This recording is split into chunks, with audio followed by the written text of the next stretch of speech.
yeah, is AI going to take over writing all the books? None of us writers will have any jobs anymore. If you haven't been following, robots write now, and they write better than they ever have before. But that doesn't mean they write well, which is a topic for another video. Still, I do think there are ways that bots like ChatGPT can help you write your novel. You write your novel.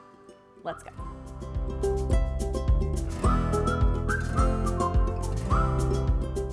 Okay, I first heard about ChatGPT a few months ago when one of my good friends started sending me poems about me that he had written. Then my husband started sending me poems that he had written, also about me. I now had 2 people sending me very terrible poems about me that they were not writing. Thank God, because, well, here's an excerpt of one that my husband sent. And as background, you should know that I have 2 herniated discs in my back right now, and they hurt a lot. The poem goes, "My dear wife, I see you suffer with back pain that's been a bother.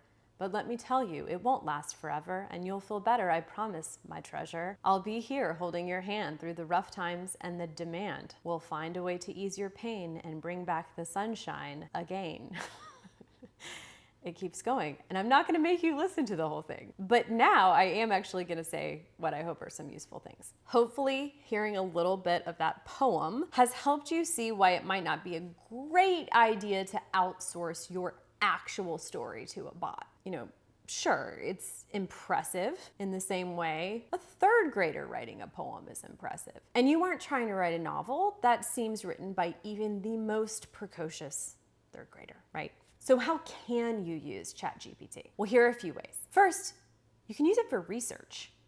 And this is honestly why I finally ended up making my own ChatGPT account. A writer I work with told me she was finding it really helpful for novel research. So I thought, okay, well, let's see what this is all about. So I started asking it questions just like I would ask Google questions. And if you do this, then just like you do with Googling, you want to approach its answers with both some skepticism and curiosity. In other words, don't believe everything you read on the internet, and do use it to jog new ideas and questions. So here's what I did. I'm very into the Enneagram. Say I have a character who is a 2 on the Enneagram, and I want to see how she would act in a breakup. I typed into ChatGPT, how would an Enneagram 2 act in a breakup? And it gave me a list of possible ways she might behave that honestly are not terrible. Here's one of them.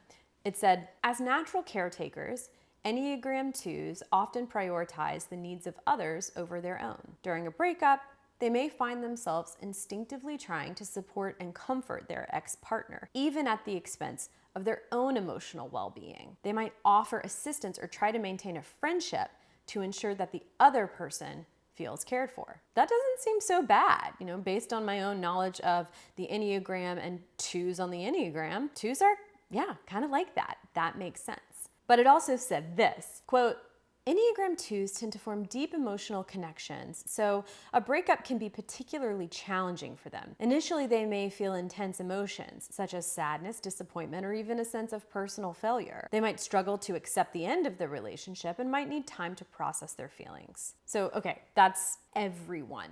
That answer wasn't really saying anything because it was describing anyone who goes through a breakup. So, this bot is pretty hit or miss. Another time I looked up myself, and at first it told me true things about me, but when I asked it to increase the length of its summary about my writing career, it started to completely make things up. It said I had written a book called The Atlas of Love. Not true. I don't even know if that is a book. And another about Spain.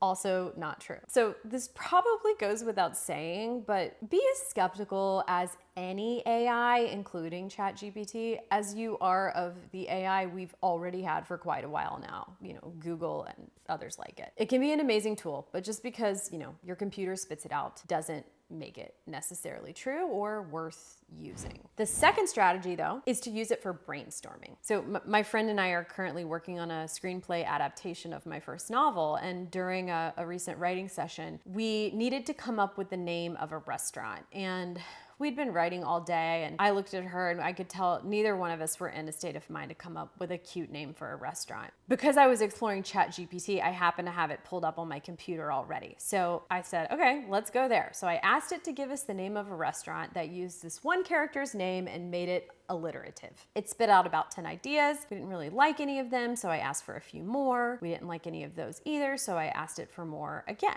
Eventually, we never got an exact one that we loved, but we got an idea that jogged our own brainstorming enough to come up with one that we did love. So what's the takeaway? I like the idea of using these AI bots as a kind of writing prompt, or like an extremely two-dimensional writing buddy. Like, let it help you brainstorm. Let it jog your own ideas. This is a safe and useful way to use it that isn't over relying on it or risking its limitations affecting your work product. Okay, real fast before I share one more idea with you, I want to invite you to apply to the Book Incubator. It's a 12-month MFA alternative that I started and that I now run with novelist Rufi Thorpe. You can apply at the link below. It's only 2 questions. It'll take you less than 5 minutes. And if you're writing a novel, you will definitely want to check it out. Now back to the video.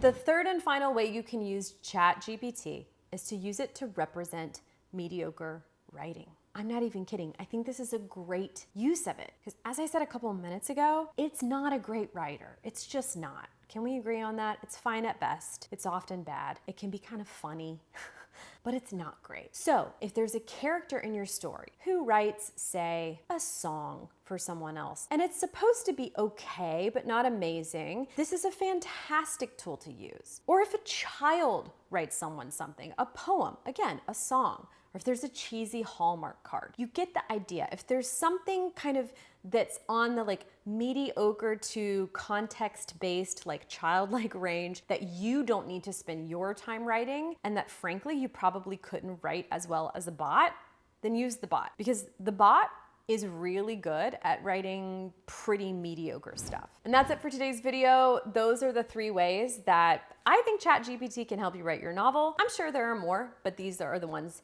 that I've tried. Oh, and it can also write bad poems about your spouse and your friends. Speaking of writing, are you writing a book or do you want to write a book? Because if so, I would love to hear from you. When I'm not writing, my mission is to help writers write their dream books. And if you're curious to know more, I have a free video walking you through my 4 notebooks method for writing a novel. You can get it by applying for my program, the Book Incubator, which is a 12-month MFA alternative.